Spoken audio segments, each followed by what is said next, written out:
Estamos en El Pájaro Carpintero y hoy charlamos con Nicolás Dávila Peralta. Nico, como le conocemos en el ámbito periodístico, ha tenido una trayectoria muy interesante porque de ahí ha derivado a tratar de entender y explicar los fenómenos políticos a partir de las ideologías, la derecha, la izquierda. Sobre esto ha escrito libros, es un acucioso investigador en torno a la vida política de Puebla, desde los flancos de la derecha, de izquierda. Él es de formación sacerdotal, estuvo en el seminario, pero además de eso derivó después en un conocedor profundo del periodismo. Estudió en la Escuela Carlos Septién García de México, una de las catedrales del periodismo en nuestro país, y en la práctica. Ha desarrollado la práctica mucho tiempo en medios. Es un periodista respetable en Puebla, Nicolás Dávila Peralta. En El Pájaro Carpintero buscamos a personas relevantes que tengan algo que comentarnos, que platicar. Él es uno de ellos. Y grabamos ese programa en la Fonda Margarita, que está en la 5 Poniente 322. Un hermoso restaurante que antiguamente fue una casona antigua de Puebla, hoy restaurada, y desde aquí platicamos El Pájaro Carpintero y los invitados.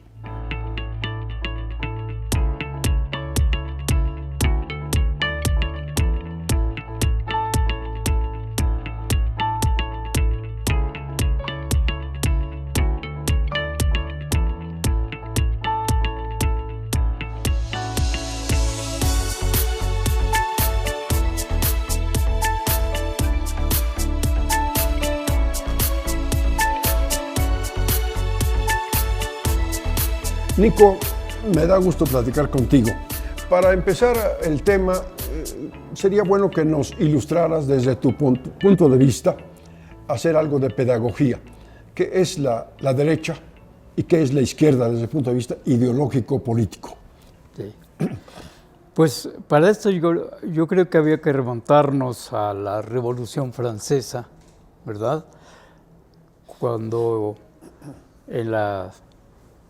en el Congreso, vamos a concretarlo, en el Congreso era muy clara la presencia de la oligarquía, la monarquía, del clero y de la burguesía.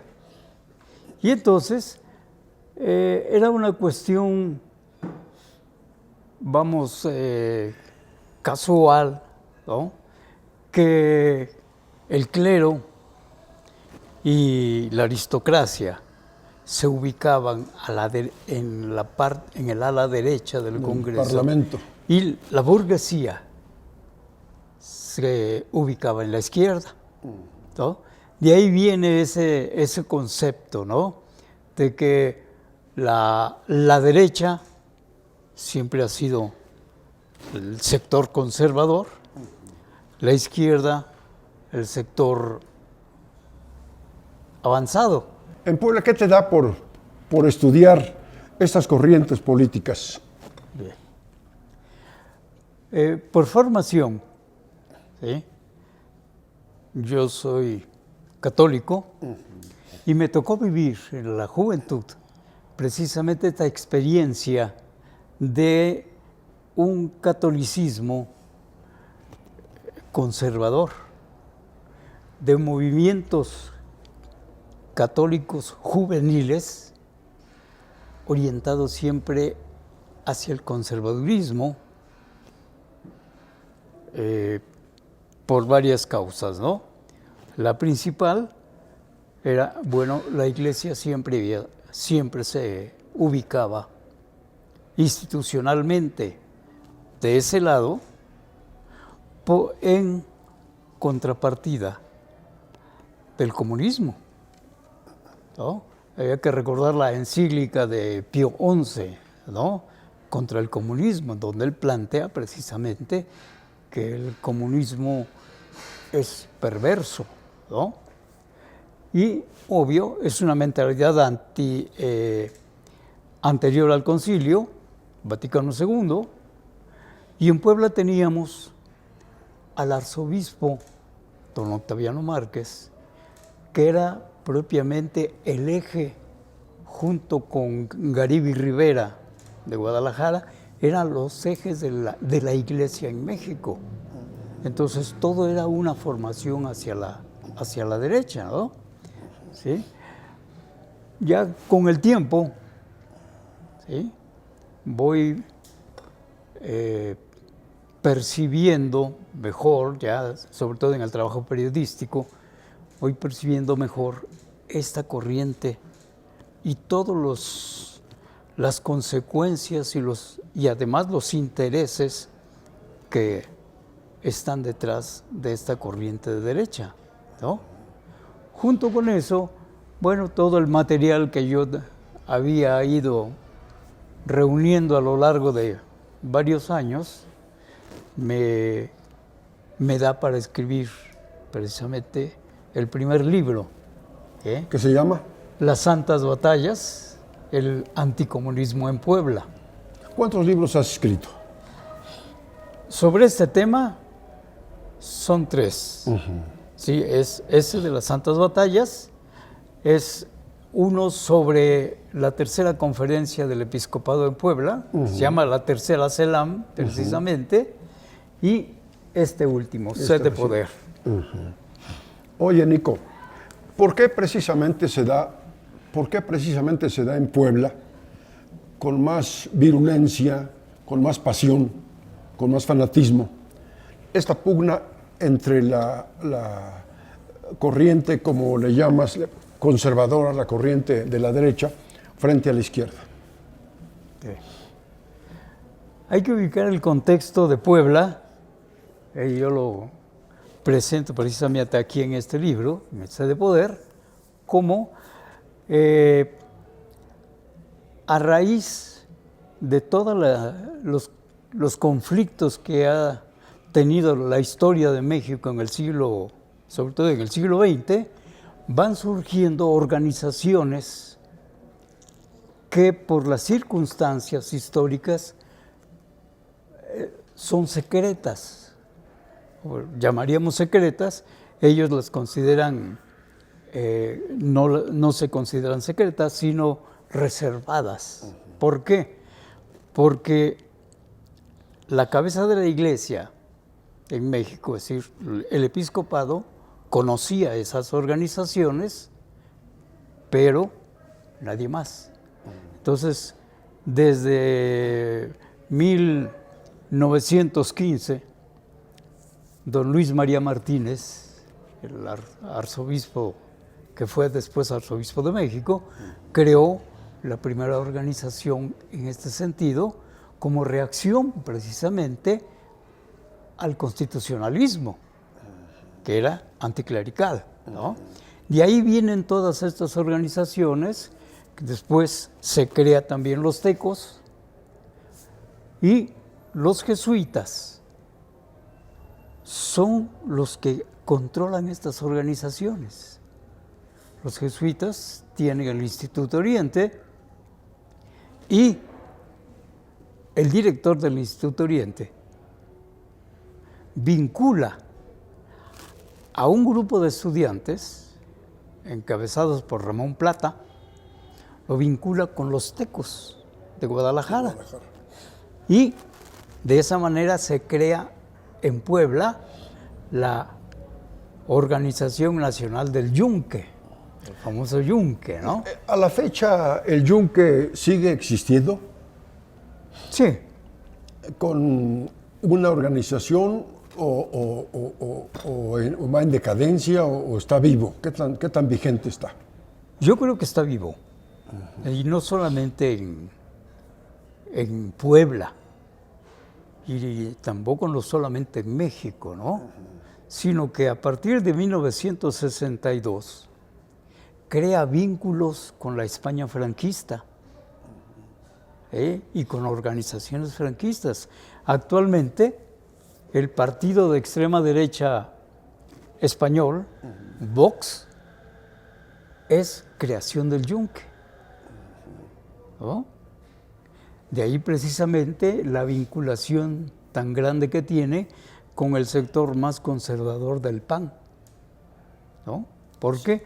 Porque el Yunque en los años 80 penetró al Partido Acción Nacional, ¿no?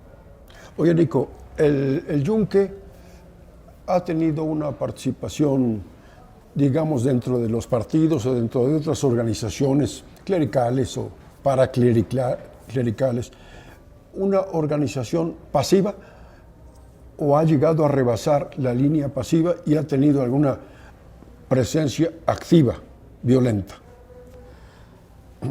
Esa es precisamente, y con eso llegamos a la primera pregunta que tú me hacías, eso es precisamente la importancia que tiene Puebla, ¿sí? Recién creado el Yunque, los primeros estudiantes de la preparatoria del Oriente llegan a la universidad, la única que había, que era la Universidad Autónoma de Puebla, laica, con presencia masónica muy relevante, sobre todo en la Facultad de Derecho, ¿sí? Y con las primeras células comunistas creadas por el ingeniero Rivera Terrazas. Entonces, llegan ellos ahí, a la única universidad, y ellos se dan cuenta, ¿sí?, de que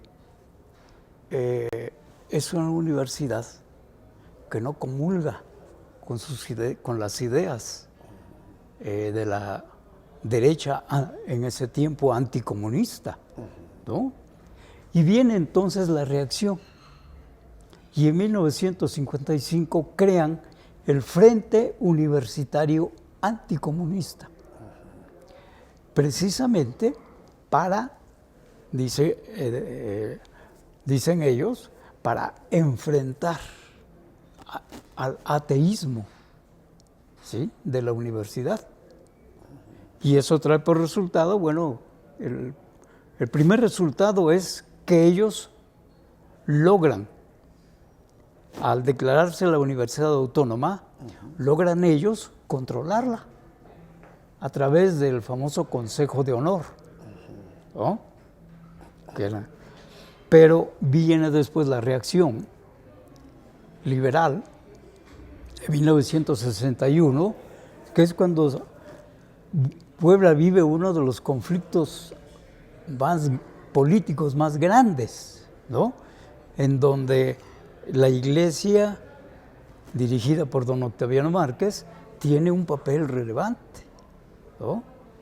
Y es el momento, de ahí hasta 1973, eso es una lucha violenta, ¿sí?, de el Yunque, a través de su organización abierta, que es el FUA, ¿sí?, en contra de estudiantes liberales y también estudiantes comunistas, ¿no? ¿Sí? Esto, al paso de las últimas décadas, ha entrado en una fase de tolerancia mutua, ¿o cómo defines este periodo? Yo creo que sí.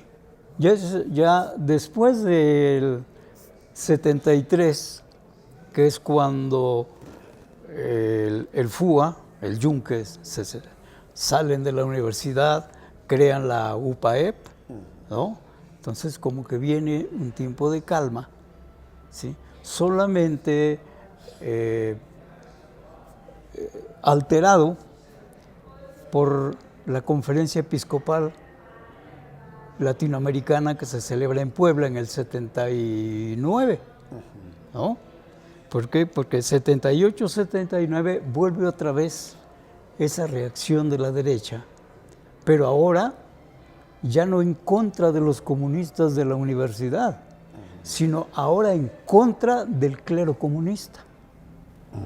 ¿Sí? Hay una corriente del clero que comulga con la línea ideológica de la izquierda. De la izquierda, sí. En 1968 después de la conferencia episcopal de Medellín en Colombia, surge la teología de la liberación, que es una teología que es identificada como una teología de izquierda. ¿Sería el obispo Méndez Arceo quien encabezaría esta corriente? Sí, en México, sí. Méndez Arceo y Samuel Ruiz son los dos principales en Chiapas, Samuel protagonistas, sí. Hay otros más, por ejemplo, Arturo Lona, que es obispo de Tehuantepec, Bartolomé Carrasco, que es el arzobispo en ese tiempo el arzobispo de Oaxaca, ¿verdad? Sí. Y entonces la derecha reacciona en contra de ellos. Tú recordarás, hubo manifestaciones, marchas antes de la llegada del Papa, ¿verdad? Marchas condenando precisamente a esta corriente. Hay una carta abierta, ¿sí?, que firman todas las organizaciones anticomunistas de América Latina, pero es controlada precisamente esa carta por el Yunque, en donde se le pide al Papa que se pare de sus cargos y ponen una lista de obispos que le dicen que por favor los quite de ser obispos, entre ellos, pues, Sergio Méndez Arceo, Samuel Ruiz, Arturo Lona, Bartolomé Carrasco y muchos otros obispos de Centro y Sudamérica, ¿no? Oye, Nico, esta serie de alianzas, en el caso de Puebla particularmente, ¿hasta dónde ha llegado en la conquista del poder estatal o municipal? ¿Cuál ha sido el momento culminante en que la derecha logra tener o ha logrado tener partes o gajos o todo el poder en el municipio o en el estado? Sí, bueno. Para entender esto yo creo que había que puntualizar cómo la derecha toma el poder primero en el Partido Acción Nacional, ¿no? Sí, a partir de que se abre hacia el empresariado,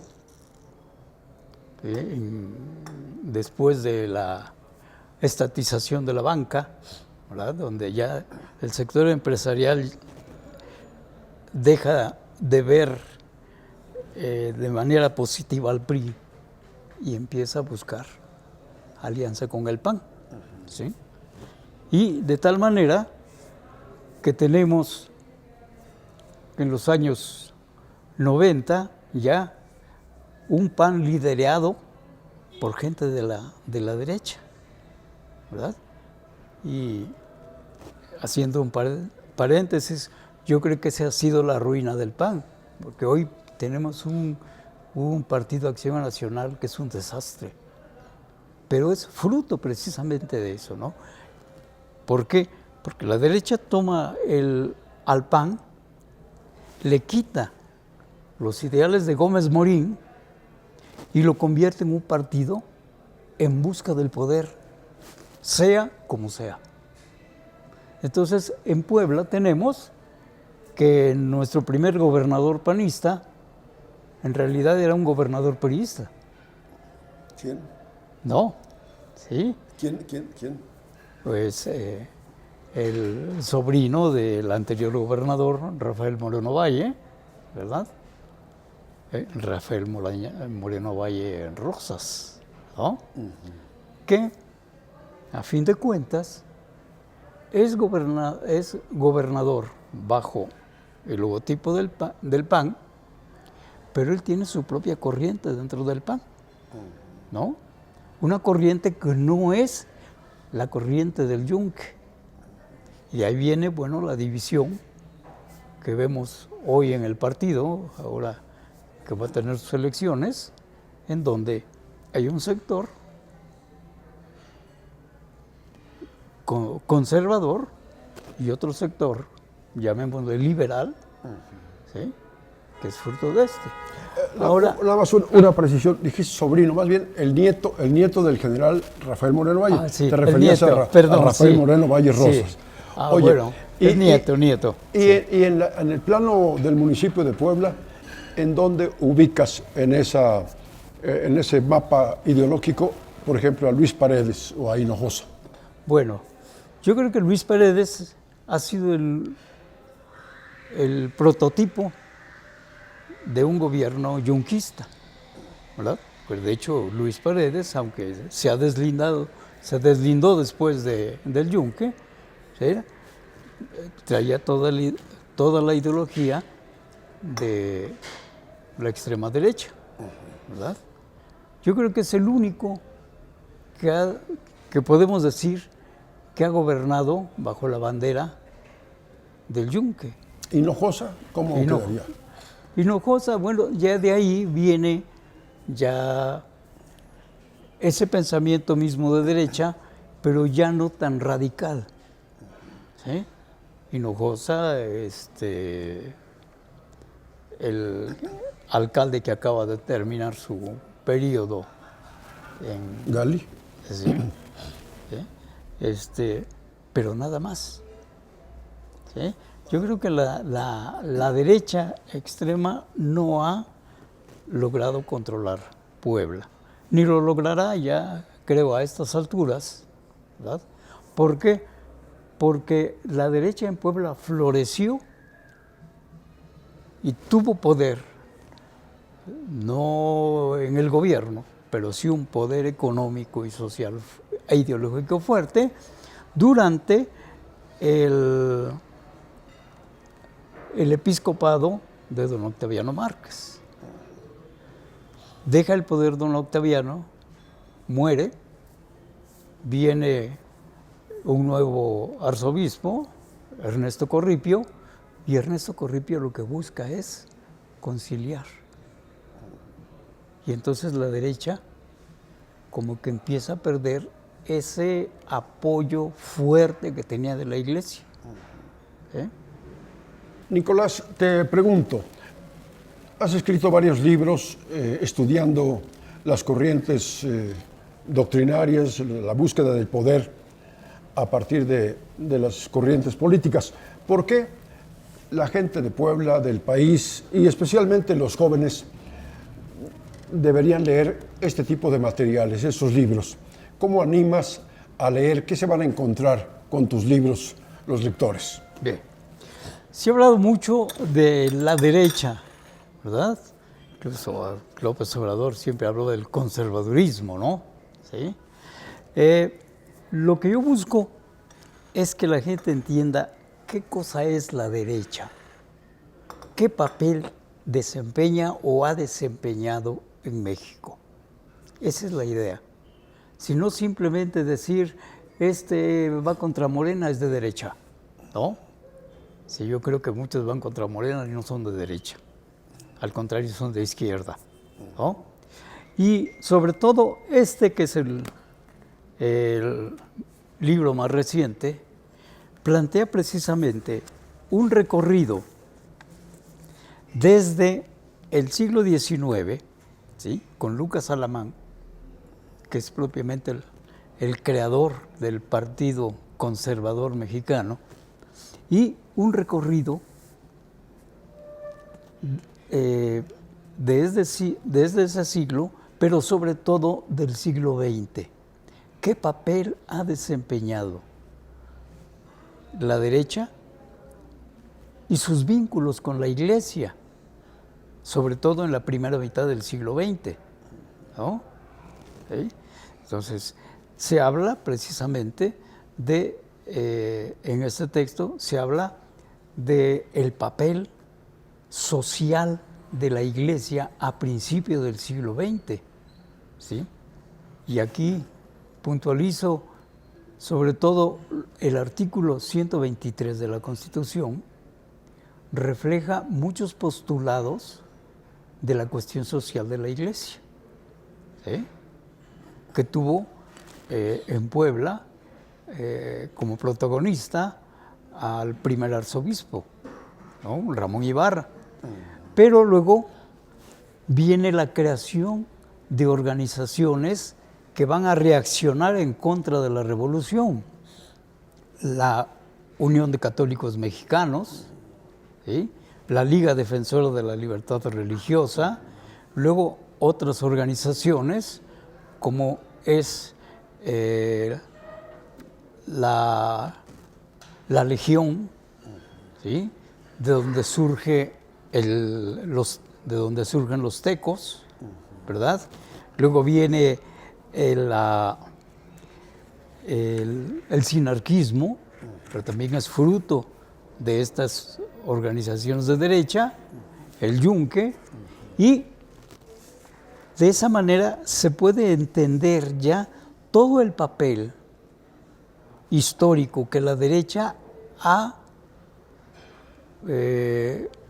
desempeñado en México. Y solamente así podemos entender mucho mejor qué significa la derecha hoy.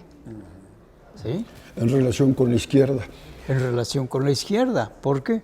Porque así, de esa manera tenemos una visión completa de todo lo que ha sido la derecha y, sobre todo, los principios ideológicos que desde Lucas Alamán hasta hoy permanecen como guías de la derecha. Entre ellas, que el poder lo deben tener los que tengan el poder económico. Fue un postulado de Lucas Alamán, fue un postulado de las legiones, fue un postulado del Yunque y es un postulado de hoy. ¿Sí? Pues Nico, te agradezco mucho la oportunidad de platicar contigo. Te felicito por tu empeño en estudiar las corrientes ideológicas que se disputan el poder en México.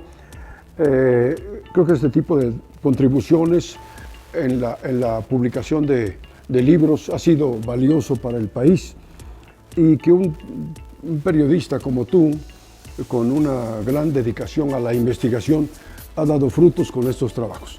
Me ha dado gusto platicar contigo y te deseo éxito. Gracias, Nicolás Dávila Peralta. No, gracias a ti. Es un placer siempre conversar contigo. Gracias, Nico. Esto es El Pájaro Carpintero.